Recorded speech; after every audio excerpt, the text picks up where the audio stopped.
What happens when the most secure building in the world becomes a battlefield? When the symbol of American power falls into enemy hands? Today, we're diving into the explosive 2013 action thriller that turned the White House into a war zone. Olympus Has Fallen. Directed by Antoine Fuqua and starring Gerard Butler, Aaron Eckhart, and Morgan Freeman, this film asks a terrifying question. What if terrorists successfully took over the White House? Before we storm into this action-packed story, if you're new to the channel, welcome to Plot in Minutes. Hit that subscribe button and check out our previous videos for more detailed movie breakdowns, just like this one.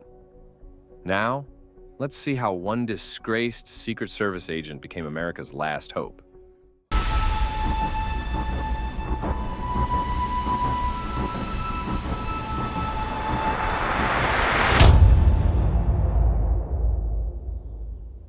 Our story begins with Mike Banning, a former U.S. Army Ranger who now serves as the lead Secret Service agent heading the presidential detail. Gerard Butler brings intensity to this role as a man who lives and breathes protection. Banning isn't just doing a job. He has a genuinely warm, personal relationship with President Benjamin Asher, played by Aaron Eckhart, First Lady Margaret Asher, portrayed by Ashley Judd, and especially their young son, Connor. It's Christmas evening, and the first family is traveling from Camp David to a campaign fundraiser. The convoy moves through a winter wonderland, snow falling peacefully, but this tranquil scene is about to turn into a nightmare. As they cross a bridge, disaster strikes. A tree falls directly in front of the convoy, and the vehicles hit black ice. Everything happens in horrifying slow motion. The lead vehicle loses control and plunges into the icy river below. The presidential limousine teeters precariously on the edge of the bridge, balanced between safety and catastrophe. Banning springs into action. He manages to pull President Asher from the vehicle, but time is running out. The limousine tilts further. Margaret is still inside, unconscious. Banning makes a split-second decision: save the president. Before he can reach her, the limousine falls, taking the First Lady and two other agents with it into the freezing waters. The weight of this tragedy crushes everyone, especially Banning. He saved the president, but at what cost? The man he protected can barely look at him anymore. 18 months pass. Banning now works at the Treasury Department, a desk job within eyesight of the White House. So close, yet so far from where he used to be. He's been demoted from the presidential detail. On what seems like an ordinary day in Washington, President Asher's hosting South Korean Prime Minister Lee Tae-woo for a critical diplomatic meeting. The White House, codenamed Olympus by the Secret Service, is bustling with security and staff. Nobody suspects that within minutes, it will become ground zero for the most devastating terrorist attack on American soil. The attack is meticulously planned and brutally executed. Korean-led guerrilla forces, disguised as garbage collectors and tourists, launch a coordinated air and ground assault. A stolen AC-130 gunship appears over Washington, raining death from above.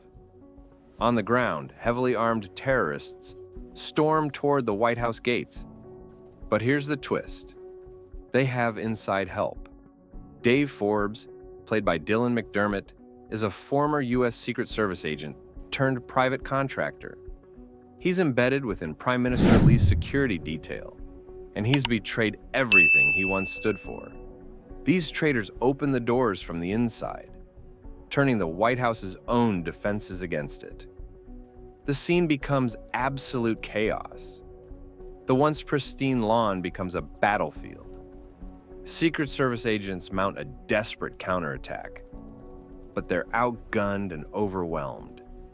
The terrorists have superior firepower and the element of surprise.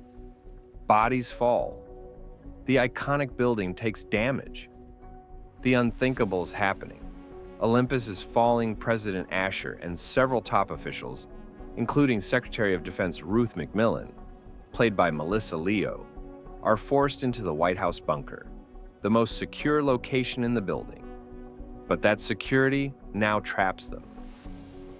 Prime Minister Lee is executed in front of them, a brutal message about what awaits anyone who resists. The orchestrator of this nightmare is Kang Yon-sak, played with cold menace by Rick Yoon. Kang is a former North Korean terrorist, but his motivations go beyond politics. This is personal. His mother was killed by an American landmine. His father was executed by North Korea for crimes against the state. Kang blames both nations for destroying his family. And now, he wants revenge on a scale that will reshape history. On the surface, Kang demands that the U.S. military withdraw from the Korean peninsula, supposedly to allow Korean reunification. But this is just the beginning of his true plan. His real objective is far more sinister. Hidden deep within the White House bunker is a system called Cerberus. It's a fail-safe device that can remotely detonate all U.S. nuclear missiles while they're still in their silos. Cerberus is a highly classified military protocol, a three-pronged fail-safe in the case of a inadvertent nuclear launch.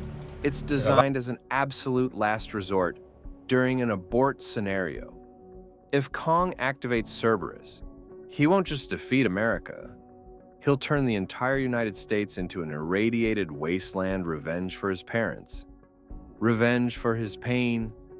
But there's a catch. Cerberus requires 3 unique access codes, held by 3 top government officials within the bunker, including President Asher himself. Kang has 2 of them already. He forces the other officials to reveal their codes to save their lives. President Asher watches in anguish, but refuses to give up his code. He knows it's the only thing preventing total annihilation. The question is, how long can he hold out? While chaos erupts outside, Mike Banning witnesses the assault from his Treasury Department office. Every instinct screams at him to act. This is what he was trained for. This is his purpose. He may be demoted, but he's still Secret Service in his soul. Banning rushes toward the White House, joining the defenders on the front lawn.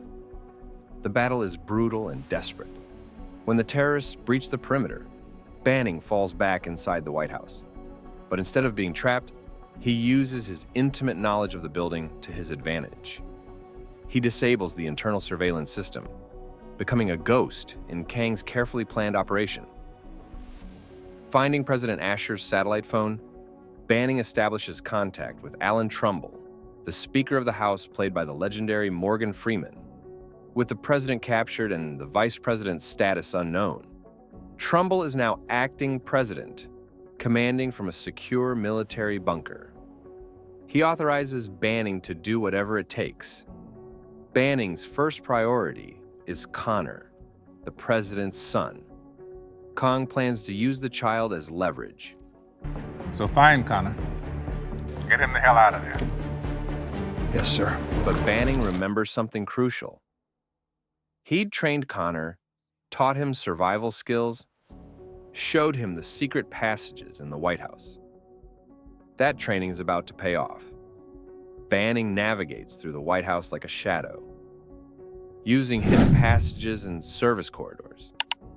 He finds Connor hiding in the walls, terrified but unharmed. In a tense sequence, Banning sneaks the boy out of the White House and to safety. With the child secure, Banning shifts gears. Now it's time to hunt one by one. Banning begins taking out terrorists. He's methodical, efficient, and absolutely lethal. He finds Dave Forbes, the traitor, and in their confrontation, something interesting happens. Before dying, Forbes, convinced by Banning's manipulation, reports back to Kang that Banning is dead. I got him. All clear. Now, Kang thinks the threat is eliminated. He has no idea he's being hunted. Meanwhile, military leadership believes they can end this with overwhelming force. Despite Banning's warnings, they authorize an aerial SEAL team assault. Black Hawk helicopters filled with America's elite warriors approach the White House under cover of darkness. But Kang is prepared. He deploys the Hydra 6, an advanced American anti-aircraft system that was in his possession. The terrorists turn America's own weapons against them. Banning frantically tries to warn them off, but it's too late. Kong's henchwoman Lim, played by Milana Leah, operates the Hydra 6 with devastating efficiency. The night sky lights up with tracer fire. One by one, the helicopters are torn apart. The SEAL team is annihilated before they can even reach the building. Not a single soldier survives. The rescue attempt becomes a massacre. Enraged by this military action, Kang retaliates with brutal force. He executes Vice President Charlie Rodriguez in front of the cameras, showing the world that he's in complete control and will not tolerate interference. Banning refuses to give up. After disabling Kang's communication systems, the terrorist leader tries to execute Secretary of Defense Ruth McMillan outside the White House, right in front of the gathered media. It's meant to be a show of power, proof of his dominance. But Banning intervenes spectacularly, rescuing McMillan and eliminating several more of Kang's men in a firefight that's captured on live television. With his forces dwindling and his plans unraveling, Kang makes a desperate move.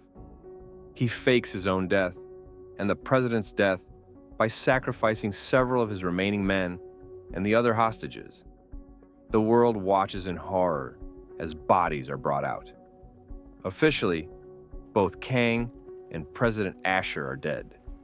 But Banning isn't buying it. He knows Kang wouldn't give up with the mission. It doesn't make sense. So close to completion deep in the bunker, Kang reveals his final gambit. Rather than waiting for President Asher to break, Kang's technical team has been hacking the encryption on the Cerberus system. Cracking all 3 codes would have taken too long, but focusing all their computational power on just the president's single code. That was achievable, and they succeed. With all 3 codes in hand, Kang activates Cerberus. Across America, nuclear missiles begin their self-destruct sequences. If they detonate in their silos, the resulting chain reaction will devastate the entire country. The countdown begins. Banning realizes the truth. The deaths were staged. He races toward the bunker. Kang, believing he's won, prepares to escape with President Asher as a final bargaining chip. The final confrontation is brutal and personal. Banning fights through the remaining terrorists, taking them down with ruthless efficiency. Now it's just Banning and Kang. No guns, no backup. Just 2 warriors in a fight to the death. They engage in a vicious hand-to-hand battle, trading brutal blows. Kang is skilled and desperate. Banning is wounded and exhausted. But Banning fights with something Kang doesn't understand. Purpose beyond revenge. In the end, Banning overpowers Kang and delivers the killing blow, stabbing him in the head with a knife. But the mission isn't over. The nuclear countdown continues. Banning, working frantically with Trumbull's guidance from the remote command center, races to input the shutdown codes. The clock ticks down 10 seconds, 5 seconds. With moments to spare, Banning disables Cerberus. The missiles power down. America is saved. As dawn breaks over Washington, Banning helps the wounded President Asher out of the devastated White House. They emerge into the light, battered but alive. The symbolic image is powerful.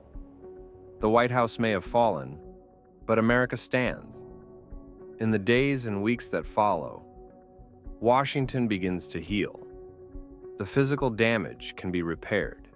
The psychological scars will take longer. But there's something else that needs healing too. The relationship between a president and his protector, Mike Banning, is reinstated as head of the presidential detail. He's not just back where he belongs. He's earned his place through sacrifice and courage. Olympus Has Fallen is pure adrenaline-fueled action cinema.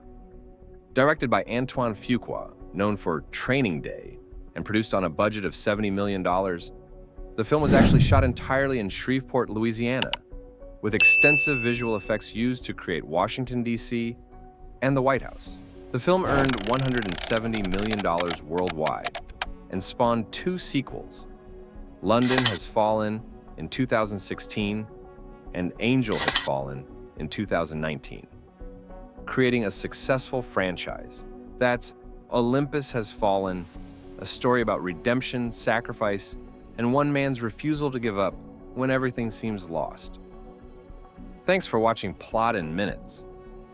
If you enjoyed this detailed breakdown, don't forget to like, subscribe, and check out our channel for more in-depth movie plot summaries. What movie should we cover next? Let us know in the comments. Until next time, keep watching.